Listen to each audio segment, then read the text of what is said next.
Hey there, everybody. As you can see, once again, I'm not in my workshop. Um, I'm currently at work on my break and wanted to get this video filmed. Um, this is episode 2 of Making Money with a CNC. Now, that is in my area. Um, you may be able to charge different in your area, so take that into account. All the prices I tell you that I'm selling stuff for, you could do better at your market, or maybe your market is in worse shape than mine. So take that into account. I have to price for what people in my area will pay. So we're just going to get right into it. Full disclosure, the CNC I did not buy. This was sent to me from Carbide 3D or to do videos with, and I am doing this video series for them. I do have some other stuff coming down the pipe for the CNC where you'll actually see it working. I'm trying to get camera situations all figured out on how to film that correctly. So just bear with me on that. Until then, though, we're going to continue with the whole floating head type thing, or just straight up talking to you. I got me a little note sheet here of what's went on and all the figures. So let's get right into it. First off, on the last video, I mentioned that I was going to reach out to local stores, small shops in my area, to see if they would be interested in buying products for their stores. I started this last year. I reached out to one for just doing it's a charcuterie business. I reached out to them for doing charcuterie boards for them. They were already buying them, though, from a online source for the bamboo charcuterie boards, and they were buying them in bulk, so they were getting a way cheaper price than anything I could offer for them in hardwood. So that didn't pan out at the moment, but they said they would be happy to do some consignment type deals with me when I got ready to. So this, in January, after the last video, they had posted on their Facebook that they were doing a Valentine's Day tray. It was just a plastic tray that was shaped like a heart that they were putting the charcuterie in, and that was their Valentine's Day specials. So I reached out to them. I had just completed this heart tray. I'll put a picture in here. That heart tray I just finished, and it flopped. I'm going to be honest with you. In my area, no one was interested in it. But I took that tray with me to the charcuterie store after I messaged them, said, hey, I seen that you all were doing this heart tray or container for Valentine's Day, and I have a CNC. I can do customized heart charcuterie boards for you to sell. And they said, can you bring your tray in to show us? I said, sure. So I went in on Saturday and took my tray and my other charcuterie boards with me again, and left. We came to a deal to do the boards for them, and I left it there, and they done a live advertising that. And those boards, they ended up selling 5 of those total. Now that was about 2 weeks before Valentine's Day, I think. 2 to 3. We done 5 total. I told them, see, they get a 15% commission from the board sale, as well as the sale of the food that is on the board. But I told them I needed them to sell it for $30 to their customer so that I could clear $25.50 for my board. And they agreed to that. Now I know that sounds low. I know a lot of people can sell these type boards for a lot more than what I was able to, but in my area, again, like I said at the beginning, you have to price by your area. These was fairly simple to make, so it wasn't a lot of time consuming, especially with the shapeoko. It was able to do it in a very quick manner. One bit change, go from a upcut to a V bit for the engravings, or vice versa, depending on how I set up my file. So we sold 5 of those at 25. I cleared from them $25.50 each. That ended up being $127.50 grand total of what I sold with them. I'm going to insert pictures of all 5 of them now.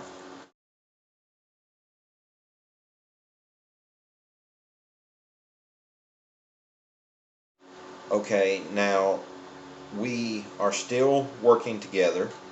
I am doing boards for them currently. Well, I've already done 3 different prototypes for them to advertise with for Easter, where we have a double carrot board, a Easter egg board, and a rabbit ear board. And the rabbit ear board is a 10 by 10 of the flat. The ears are an extra 3 to 4 inches, so I had to account for that. I told them if they sell any of those, we need to price them at 35 so I can clear 30 for those boards. The other boards are still at the 25.50 is what I need to clear. The Easter egg and the carrots, because I can get them out of the same size piece as I can get the hearts out of. So we're still working together on that. They haven't started advertising those yet. They're waiting for them to get to get a little bit closer to Easter before they start. So I'm hoping those will take off also. Next on the list, I got a order for 2 West Virginia shape cutouts. They were going to use them for deer mounts, and they needed a specific amount of space on them for the deer to mount to. I do not have a deer mount at my disposal to get a measurement from, so I asked them to send me a measurement of what they needed. It was 17 by 24, in case anyone is interested in making deer mounts, is what they needed for the deer to mount on. After getting the West Virginia shape into my design software, I created a square of a 17 by 24, and I placed it over top of the West Virginia shape so that I could stretch or scale out the West Virginia shape, because it is a little offset to get that size that they needed. After doing that, it ended up being a 32 by 36 is what the West Virginia shape was going to be. And for those of you that don't know, I have the shapeoko 4 double XL, which has a cut area or work area of around 33 by 33, which means I couldn't cut the one direction. But West Virginia, if you've ever paid any attention to it, has 2 what I refer to as legs that stick out on the right side and one that sticks out on the top. So I went into my design software and trimmed those little legs off and moved them to where there would be drop on the panel that I made, and let the CNC cut it out of a 24 by 29 panel that I glued up and it cut it out in about 25 minutes, which was great. It would have took me all day or half a day to probably cut them out on the with a jigsaw, and then probably the rest of the day and part of the next day to get the edges sanded if I'd have done it with a jigsaw, because I don't have a spindle sander. But the cut quality using the Carbide 3D spiral upcut bit was so good I didn't have to do any edge sanding on them. Even on the end grain of pine, it was still smooth to the touch. Their spiral bits is a 3-fluted bit, and it does a really good job. And I've been using on the same bit since I got the machine, and it still does wonderful. Those two shapes though, after they cut out, I cut the tabs and trimmed them back, and I took and just placed them back where they go, attached them with glue and a couple of pocket screws each, and was able to complete the shape. I put a couple of bracer strips across the back, and they were ready. I've already got them in the house now. As of this video, I've got them stained. I'll show you a picture here of them before they were stained. Those two, I sold them for $115 each. With the way lumber prices is, I had to price them for that. And that was a good turnaround for me. That means a total of $230 for both of them. Now, all of that added together, that was all the orders that came in for that the CNC could do this month. Well, since the last video, that's been about a month and a half worth. So that was a grand total of $357.50 that was brought in, that the shapeoko done for me. We're taking that away from the total that was left from the last video, which was $24.66, and that leaves us with a grand total of $2,108.50 left owing on the machine. Like I said at the beginning though, I do not owe anything on this machine. They sent it to me. I am just using the grand total of what it would have cost me if I'd have bought this machine to take away to show you how quickly it will pay for itself. Now on to that, we got that out of the way, we'll move on to the rest. I talked last time about reaching out to realtors. I did do that. I reach out to the realtors in my area, that would be Pikeville, Paintsville, and Prestonsburg. 3 different counties: Pike County, Floyd County, and Johnson County. I reach out to those 3 counties that I could find realtors on Facebook from. I messaged them on Facebook. I could not get no response from them.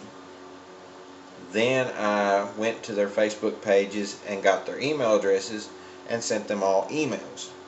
Again, no response from them.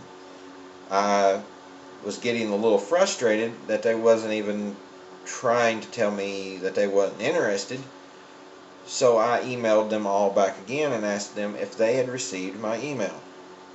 And I got 3 or 4 responses back out of 7 or 8 that I sent. The other ones didn't have an email on their Facebook page that I could find. They plainly told me that they did not do closing gifts and was not interested. Apparently, from what I've found out since then, no realtors in my area give closing gifts, which doesn't make a lot of sense to me. But what I found out, that realtors in the larger areas like Lexington, Louisville, they do give closing gifts to their clients. So I'm trying to figure out how would I handle doing closing gifts for them and be able to get it to their clients. I am thinking right now in the lines of offering to do the gifts for them as they order them and send them directly to their clients through the mail using the priority mail boxes that you can pick up at USPS store. And that way I can add it into my cost. I also talked about last time starting an Etsy store. I am still planning on starting one. I just do not know for sure when I'm going to. I'm trying to figure out everything in advance. How much would I have to add to my products to offer free shipping, as well as covering Etsy's fees. So that is coming. I'm trying to figure out the products I would put on there and all that, and the size of products I could do with the size of boxes that are available through the United States Postal Service.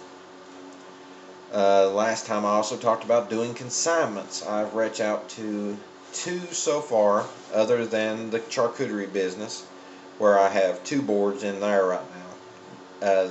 I don't think they're going to do well there because most of their customers that come in are there to pick up orders they've already called in, so I don't think that's going to really work out as far as doing consignment. I think they're just going to sit there. But I've reached out to 2 others. One is more interested. They're selling booth. Actually, the booths you can buy to pay per month and set your own stuff up in. I want to stay away from that. I've done that before in the past, and I always ended up paying them to store my products. I want to have it to where if I'm not selling, I'm not having to pay. So I went to another one, which is a kind of like a artisan coffee house type thing, and their percentage is around 20%, which I can add that into my cost and still be fine, or my price, and still come out fine. So I'm between orders trying to make some stock to take to consignment shops. Also, as of now, it seems COVID is letting up. If gas prices will start dropping or level out, I'm thinking about doing craft shows this year, and if COVID continues to drop. And there's already several that have talked about they're going to have their shows this year, and I've also reached out to the farmers market. I'm supposed to be getting juried right now. I've sent in pictures of my products, and they are jurying them to with their committee or whatever. I'm not familiar with all the farmers market things, but in my area it's a really good deal. I think you pay $50 and you get the entire year to set up on Saturday mornings as well as Tuesday evenings. I would be doing mainly probably one Saturday per month to give me a chance to take care of my orders, as well as doing getting my stock replenished. So on that note, that's all that has happened so far. I do intend on reaching out to more of the local stores between now and the next video. It will probably be toward sometime in April for the next video. If I had to guess, I'm also starting to do, I've been posting about my memorial crosses, which I am able to do on the CNC, and I'll be doing a lot of stock work for the craft shows. So I've already done one sign. I'll put that at the end of the video as a just a sneak peek. It doesn't have finish yet, but it has been stained already. So I'm going to hop off here, and we'll see you on the next one. Be sure to like and subscribe and hit the bell notification so you'll be alerted when the next episode comes out. And let's see, links in the description to my social media, and for your to where you can go to Carbide's website and he'll take you straight to the machine that I have, the shapeoko 4 XXL. So far I've had it now since November of 2021. I didn't really start using it a lot till December, but I've had zero issues with that machine so far. It is a wonderful machine, and I am so grateful to Carbide for taking this chance on me and letting me try to do some videos and show you all what their machines can do. Like I said, there will be some project videos coming up of the products I've made on the CNC. I'm getting the video figured out how to position my phone for videoing, so just bear with me on that. And I definitely want to show you how this machine can perform, instead of just coming on here telling you I've sold this, I've sold this. I want to show you the machine actually at work. And I'm getting